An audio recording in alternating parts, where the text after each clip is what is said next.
Remue ménage.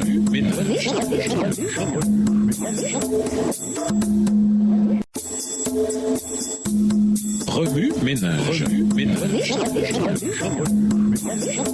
Bienvenue dans votre émission Remue ménage. Voir un son de dimanche, intérioriser la mission dans le mariage. Contrairement à une théologie populaire contemporaine, le premier et le second chapitre de Genèse ne sont pas des récits contradictoires de la création. Genèse 2 explique plutôt le dernier jour de la création et éclaire une bonne partie du dessein de Dieu en créant l'humanité. Seul avec Dieu. Adam et Ève passèrent individuellement du temps avec le Créateur. Pour Adam, ce fut avant la création d'Ève et pour Ève, ce fut quand Adam dormait. Avant de les réunir, Dieu s'assura que tous deux avaient une relation personnelle avec lui. C'est en vain qu'un chrétien cherche un partenaire de mariage s'il ne s'est pas d'abord investi dans sa relation avec Dieu. Ceci signifie aussi qu'il n'y a rien de mal à être seul. Le fait que nous soyons créés pour vivre en communauté ne veut pas dire que la solitude est proscrite. Bien au contraire, le temps d'Adam seul avec Dieu réveilla en lui la prise de conscience de son besoin de compagnie. Une mission individuelle. Dieu confia une œuvre spécifique à Adam. Nous pouvons déduire qu'il fit de même pour Ève.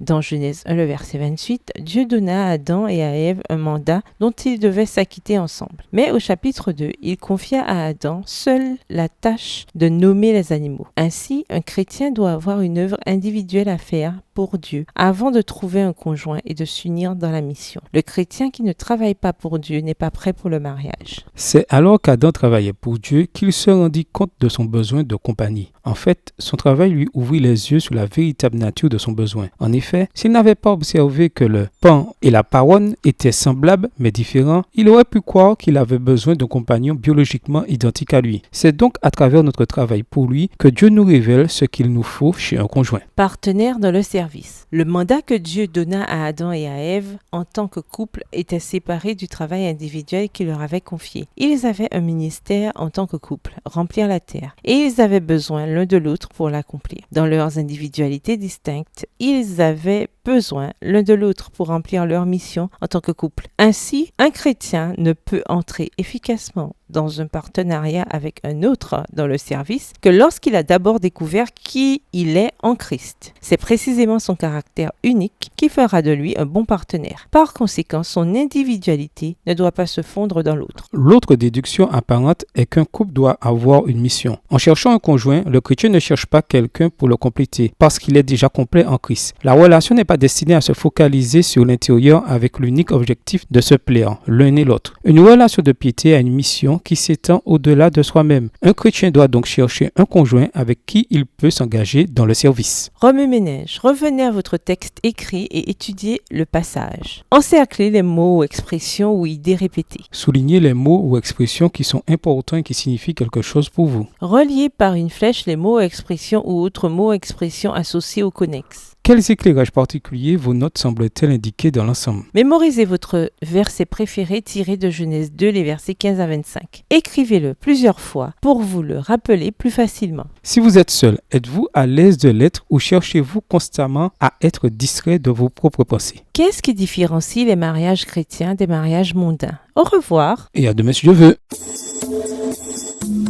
Remue ménage.